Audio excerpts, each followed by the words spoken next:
Olá, que bom te ver de novo no canal, no Daio com Ciro César. Hoje estamos na Rádio Jovem Pan de São Paulo, conversando com o professor Marco Antônio Villa. Professor, Valeu. Prazer muito grande Prazer estar com o meu senhor. também. Olha, nós vamos, como todas as vezes, trazemos assim grandes profissionais que fazem dentro do rádio a sua vida pessoal e profissional. Vamos conversar com o historiador, mestre em Sociologia pela USP, doutor de História Social e comentarista político da bancada do Jornal da Manhã, juntamente com Denise Campos de Toledo, Tiago Berrais e Joseval Peixoto. Professor Villa, ele é natural de São José do Rio Preto, terra quente, né, professor? Que calor, ali é calor, viu? Não é fácil. Também participa semanalmente da segunda edição Sim. do Jornal da Cultura. E inúmeros livros publicados nessa área de sociologia, na área de política, economia. História do Brasil. E também conduz o blog do Villa.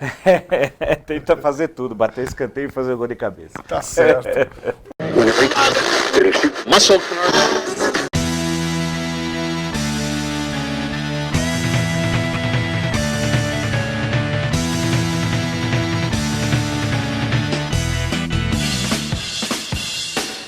Professor, eu acompanho assim a sua carreira. No dia 13 de março, naquela manifestação na Avenida Paulista, pró-impeachment da Dilma, o senhor considera ali como a maior emoção que o senhor teve empunhando o microfone de rádio? Olha, eu creio que sim, viu? Eu creio que sim, porque foi uma coisa fantástica. Foi a maior manifestação da história do Brasil. Eu não imaginei, sinceramente, que teria o que teve, a avenida tomada, as ruas paralelas, as travessas. Foi uma coisa fantástica, maravilhosa. E eu, lá, empunhando lá o microfone, cobrindo, comentando, e depois, aí já fora da Jovem Pan, fazendo lá uma fala pedida pelos organizadores, por um dos organizadores daquela belíssima manifestação. Realmente foi uma coisa maravilhosa, porque eu estava aqui na Pan, até nós conseguimos chegar a 2 quarteirões, foi graças ao Reginaldo, nosso grande Reginaldo, que foi lá na frente, e olha lá, falando o Reginaldo, acabou de passar, e o grande Reginaldo, ali que foi uma luta para conseguir chegar a 2 quarteirões, nós levamos sem exagero, coisa de meia hora para conseguir passar, porque era cumprimentos tudo no período. Foi uma coisa realmente fantástica e emocionante. Muito bom. Getúlio Vargas, ele espelhou-se em Hitler na Alemanha, em Stalin na Rússia, em Mussolini na Itália. Ele também acompanhou o crescimento de Roosevelt, presidente americano, democrata. Todos eles tinham algo em comum: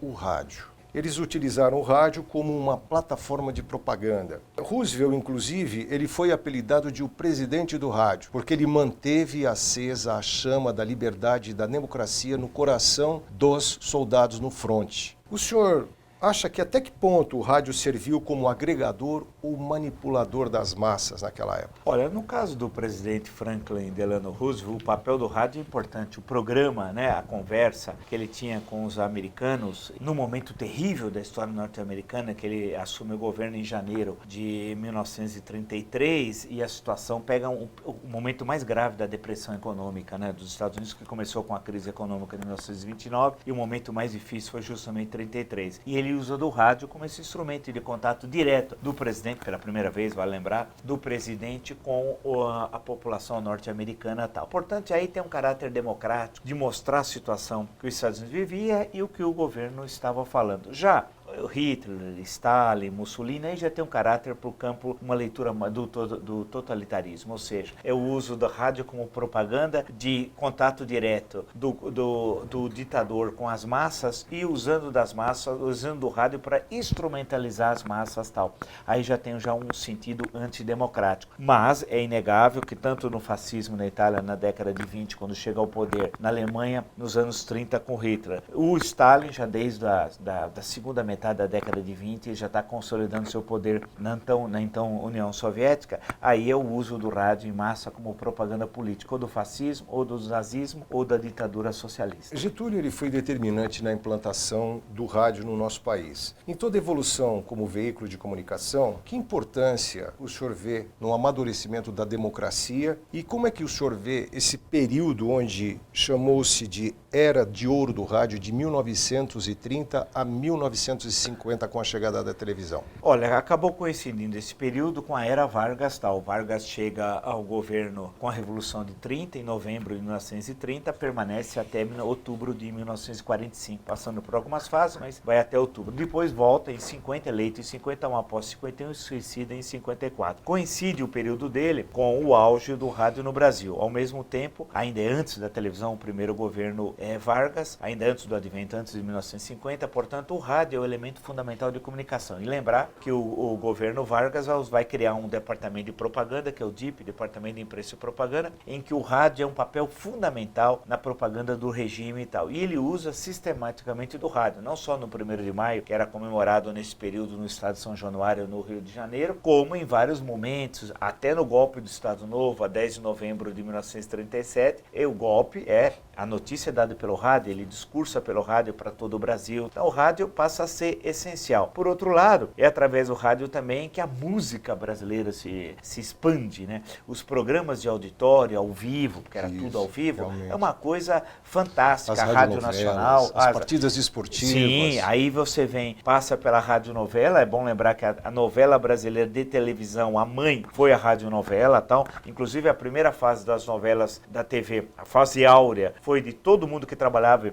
em radionovela, Dias Gomes, por exemplo, sim. Né, a Janete Claire, que passaram pelo rádio e do rádio chegaram à TV. Os programas de auditório, os programas de música, de calouros, tudo que a TV depois veio tudo do rádio, programas humorísticos, o Balança Mais Não Cai. Se o Balança Mais Não Cai tem na TV, mas tinha no rádio. Então você tem o humorismo brasileiro, o da TV, nasce no rádio. Os programas de calouro da TV, nascem no rádio. As novelas da TV, nasce a radionovela. O jornalismo brasileiro de TV nasce no rádio. Quer dizer, o rádio ele teve um papel fundamental, inclusive da unidade nacional, né? De unificar a forma de falar, da língua portuguesa. Ele era um grande educador, né, grande professor? Grande Na educador. época, 65% dos brasileiros não sabiam ler, não tinham acesso ao estudo, não é? Sim. Não, o rádio tem esse papel de universalização da cultura, que é fundamental. Ou seja, isso é uma coisa interessante. As primeiras grandes estrelas da música popular, Orlando Silva, cantor das multidões, por exemplo, é o rádio, né? A questão que via de Emilinha Borba e Marlene na Rádio Nacional, as figuras naquele momento maiores, de cantoras, tal, então tudo passava pelo rádio. Então o rádio teve esse enorme momento. E o futebol, a primeira transmissão de Copa do Mundo em 1938, né?